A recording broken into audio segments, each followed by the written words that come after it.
Siyabonga ke bathandekayo. Thank you so much. Nkosi inibusise bangcwele bami. Nami ndiyavumelana nalomthandazo. Ndithi mkhulu lomsebenzi abantu bebeqala izolo. Praise the Lord. Asibukeni izwi bangcwele angekhe nibemde. Romans chapter number 8.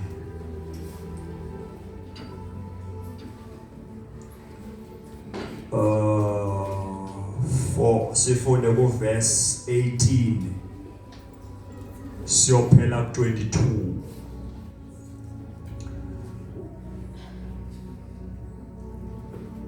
I will make a reference to Romans 16.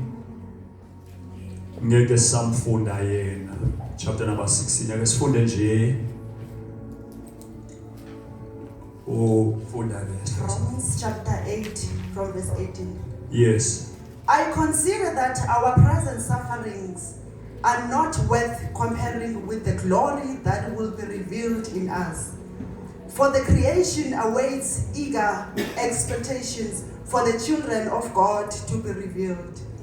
For the creation was subjected to frustration, not by its own choice, but by the will of the one who subjected it, in hope that the creation itself will be liberated from the bondage of decay and brought into the freedom and glory of the children of God. 22. Yes. We know that the whole creation has been groaning as in the pain of childhood right up to the present time. Right. Can we read also maybe because of time just in Zulu or in Zulu verses 18 to 22. Ngokuba ngithi izintupheko zesikhathi samanje azinakulinganiswa nenkazimulo eyakwambulwa kithina. Ngokuba ukulangazela kokudaliweyo kulindele ukwambulwa kwabantwana bakaNkulunkulu. Ngokuba okudaliweyo kwabekwa phansi kobuze, kungengenhlando yakho kodwa ngaye owakubekayo. Ethembeni lokuthi nakho okudaliweyo kuyakukhululwa ebugcineni bokuguga, kube ngukukhululeka kwenkazimulo yabantwana bakaNkulunkulu. Ngokuba siyazi ukuthi konke okudaliweyo kuyakukhula kanye kanye kunezinseka kuze kube manje. Izwi lenkosi leli ibandla lizothi amen. Bathandekayo la kule ndawo esifunda kuyo ngilandelela lana igama elithi i-creation, indalo. Oyo notice into ba leli gama lana livela 3 times kathathu. Leli gama lendalo. Kuthiwa number 1 indalo ilindile, is awaiting for ukwambula, the revealing of the sons of God. Okwesibini kubese kuthiwa indalo lena was subjected to frustration. Yabekwa phansi koxindezelelo indalo. It was subjected under frustration and kube ngoba indalo ithanda kodwa izithole seyiphansi kwengcindezi ngenxa yombusi, sendiya paraphrase, ngenxa yombusi wobumnyama, ngenxa yakhe lo owayicindezela. One, indalo bathandekayo ilindile, is waiting ukwambulwa kwamadoda kaNkulunkulu. And uma iBhayibheli lalithetha ngamadodana kaNkulunkulu, the sons of God, uNkulunkulu akakhulumi ngegender. Uma lithetha iBhayibheli ngokwambulo kwamadodana kaNkulunkulu, uNkulunkulu akabukanga ibhlukwe nesketi. Ngoba after all kuNkulunkulu there is no male no female. Akuna bhlukwe na sketi. Now, lithi iBhayibheli ilindile indalo ukwambulwa kwamadodana kaNkulunkulu. Amanye amazwi kukhona into engekenzeki ekufanele ukuba yenzeke, which is the revelation kwambulwa kwamadodana kaNkulunkulu. Ngoba indalo le yabekwa phansi kocindezelelo it was subjected, and eligama lithi apha indalo to create, rather creation, comes from igama to create, and translate egameni elithi bara phaya ekuqalekeni kuGenesis chapter number 1 verse 1. Elegama elisetyenzisiweyo phayana means bara, elegama lithi in the beginning God created. Ekuqalekeni uNkulunkulu wadala, elegama means bara elithetha ukudala. Nakudalwa kudalwa into entweni engekho. Ngoba uma uNkulunkulu edala in the beginning, yonke into wayidala uNkulunkulu wayidala entweni engekho. Azange uNkulunkulu uma ezodala, oh my God, uma ezodala uNkulunkulu izulu, ilanga, inyanga nenkwenkwezi, akathathanga from something ukuze enze izinto. Kodwa ngoba enguNkulunkulu, uNkulunkulu calls ezinto into existence, wazibiza ukuba zibe khona. Ngamanye amazwi uNkulunkulu wadala ex nihilo, ngamanye amazwi edala from nothing.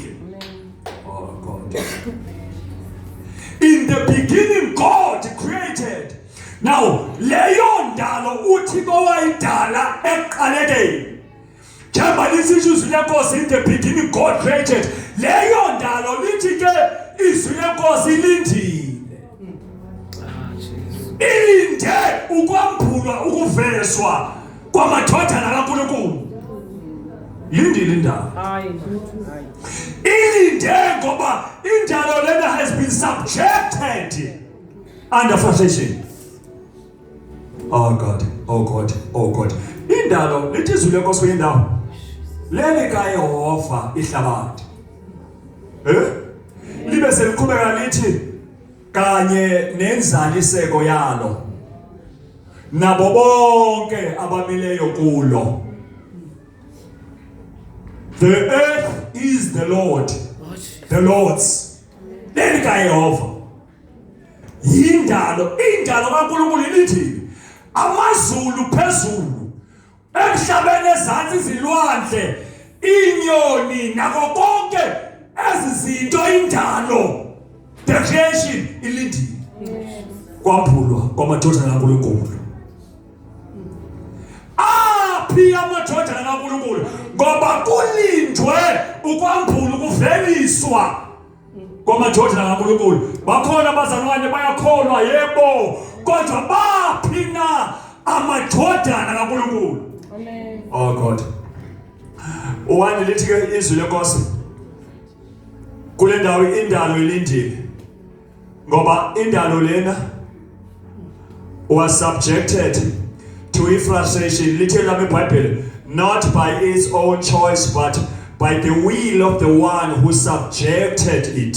Obathandekayo, ibathandekayo, uNkulunkulu uma edala, uNkulunkulu wadala izinto wasibeka ngohlelo konke kwaba kuhle. Noma edala, uma iqeda ukudala, uNkulunkulu would say it is good. Yonke into beyidala ayibeke uNkulunkulu aqethe athi it is good ukuthi lento ngiyenzile.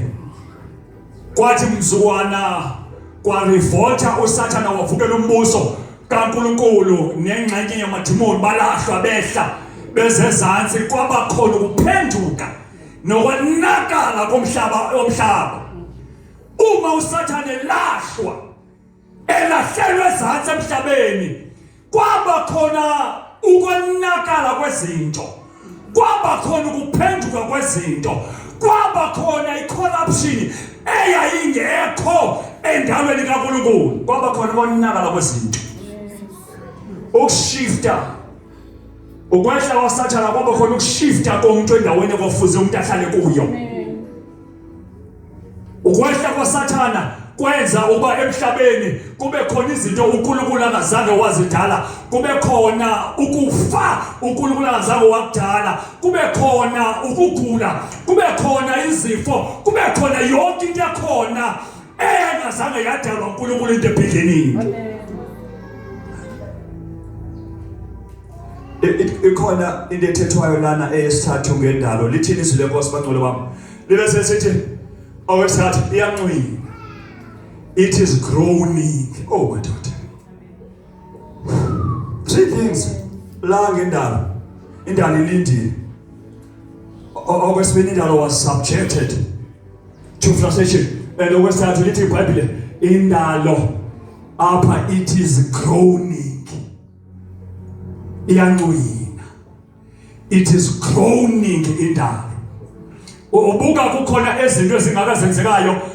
Tsunami, ubona kukhona ama-volcano, ubona kukhona izinto ezingaka, the lightning and the thunders, ubona kukhona the climate change emhlabeni. Indalo iyanqwina, indalo ilindile ukuveliswa nokubonakaliswa kwamadodana kaNkulunkulu. Oh God. Uma sibona ezi zinto ezenzakalayo ezininzi ezingaka, indalo ilindile. Oh my God. Indalo ilindile. Sibona bathandanayo izinto ezazingekho in the beginning and the level yazo lezi zinto zobubi nokungalungi, it is increasing every day. Indalo ilindile. Ngamanye amazwi uma bekusiya kaNkulunkulu kuba kuvuka amadodana. Hallelujah. Ukuze amadodana azobuyisela izinto. Uma bekusiya kaNkulunkulu kuba kuvuka amadodana azothi put izinto into order.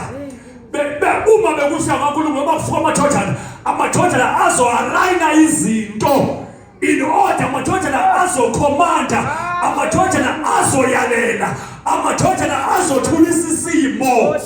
Uma bekusiya kaNkulunkulu keba kuvuka amadodana. Abantu abazawufika esimeni bathi akumelanga uba isimo sibe nje. And therefore I align izinto, let izinto come, let izinto stand in order as they should. Ngoba bathatha njengamadodana. Nkosi yami. Ephona pha kuThixo makavusa abantu bathandekayo, and lento izokwenzeka impossible uma singaba nabantu abangazazi ukuba bangobani. Yahlupha into yabazalwane, yahlupha into yabazalwane. Ngoba abazalwane bachitha isikhathi, bayavuka emakhaya, ba-waste isikhathi, babheke enkonzweni, bahambe babheke enkonzweni bayokhonza, baze baphathe nemali yabo bayonikela ngayo, begcokile bebahle, kodwa belekha one thing, ukuzazi babangobani, lacking one thing, ukwazi the understanding of the power evalelwe kubo. Oh my God. Ngoba khona into evalelwe lapha kuwe, khona into that is locked within you. Jesus. Khona into that is locked within you. Njengoba uhleli la ukhona umzalwane noNkulunkulu ngaphakathi kuwe. Umoya kaNkulunkulu ngaphakathi kuwo unamandla wokualign izinto, unamandla wokusilencer, uthulisa izinto. Keke lonto uyenze ngawakho amandla kodwa uyenza because of the spirit of the Lord esingaphakathi kuwe. Siswe sikwenza uba unaline ucommande, silence ureverse, unalifye. Amen. Jesus. Thank you, Jesus. Abathandekayo, we can do that. You can stand up and say, ndiyalifya, ndiyareverse, ndiyakhansela, I abort, I abolish, I destroy, ndiyabulala, ndiyabhubhisa. Unalo ilungelo, you can do that.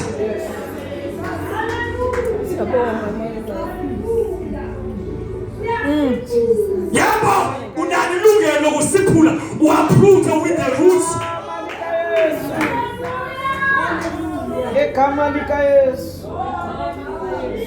Alindile indalo ilinde ukuveliswa kwamadoda kaNkulunkulu.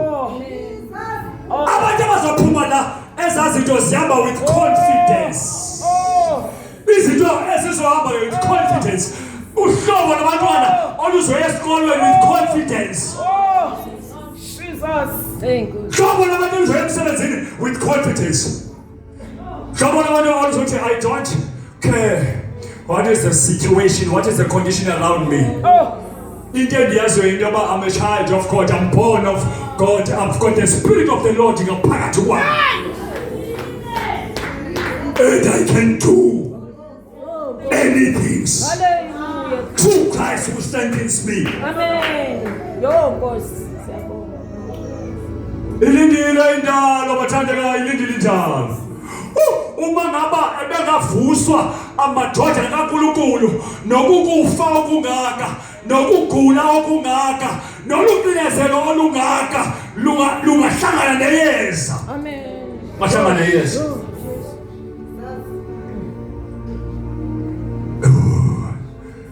Ilindile indalo.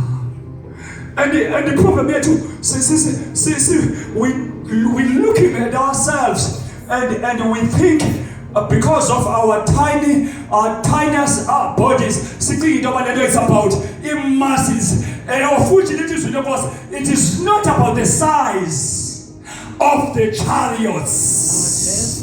It is not about the size. Izinto are not measured. Oh my God, oh my God, oh my God.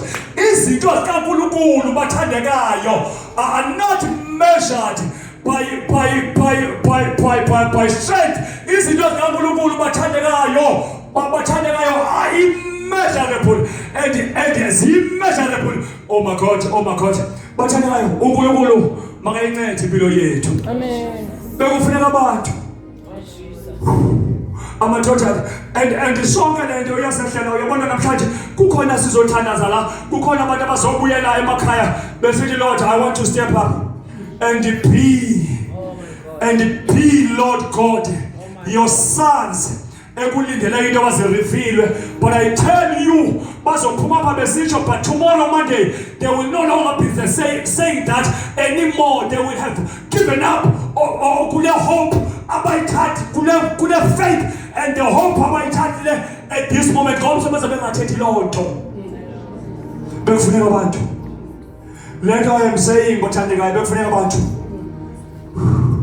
bekufuneka abantu ngomnyaka ndisebenza eCampton Park elimini. I remember nge-lunch time ndiphuma nge-lunch time ndibheke egarage akhosa uma ngizowela umgaqo kuvela umuntu ongumama uhamba kancane, inyawo zivuvuka zidumbuke ezingaka, uhamba kancane. Ngema ngambuka kwavuka into ethi thandazela lo muntu ngoku. Ngema ngambuka ngathi mama kwenzeka ntoni? uNkulunkulu uyaphila unamandla. Yes.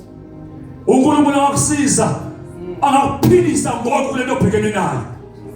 Ngakhuluma ilizwi phambi kwalomama with confidence aqale ndathi hamba, wahamba ndimazi behambile kwenzeka ntoni, kodwa ndakhuluma lento engaphakathi endlayo ngoba amathojana avuselwa loo nto. Amathojana amathandekayo avuselwa loo nto. La afika khona amathojana la afika khona must put izinto in place. They must put izinto in order amadoda la afika khona. Amadoda la afika khona they do not seek permission. Amadoda they do not seek permission, but they command. They speak over isimo awadinge into yoba amadoda kaNkulunkulu uThixo masiveze sincede kuvele amadodana bathandekayo. Ngiyababona amakhosikazi abantu, ngiyababona nabayeni babantu namadodana amancane namantombazana amancane uThixo makasivezele embusweni wakhe wezinsuku. Amadodana Atota. Hlobo labantu luzofika esimeni. Lukhulume nesimo liqede lingabheki emuva.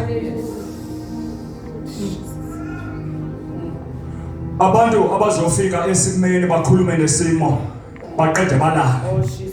Balale sengathi akwenzakala into. Ngoku izinto zibhedayo.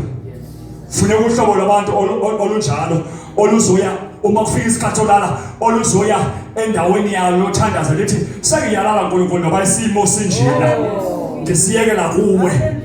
I have done my part. Wena uyasiletha uthi Nkosi here is isimo nasi condition. I pray uma sowuqedile ube soyolala endaweni yakho uthi ngiyasiyeka sinje uNkulunkulu isimo. Uma uvuka sisenjalo uya kuye uthi Nkosi ndivuka isimo is still the same.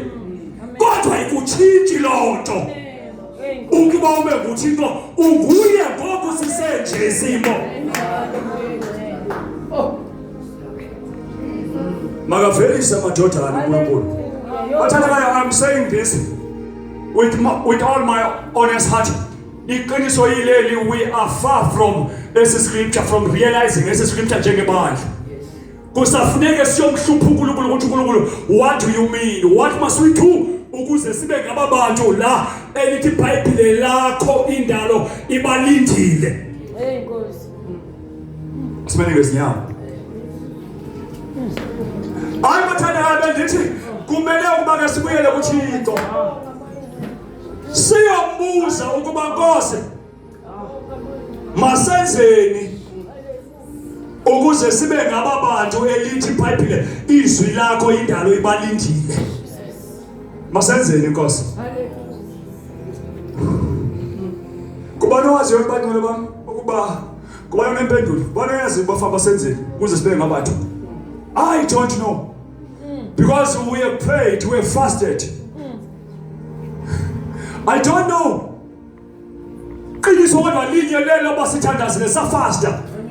Sa fellowship sakhonza, sahamba manje, sahamba kodwa nama convention. Kodwa wakaveli. Amadoda kaNkulunkulu. Masenzeni Nkosi ukuze sibe ngababantu na ofuna ukuba sibe ngabo. Ozothandazela someleza. Masenzeni uNkulunkulu. Osibongele nje uNkulunkulu. Osibongele uNkulunkulu. Masenzeni bangcwele wami ukuze sibe ngababantu. Asenzeni.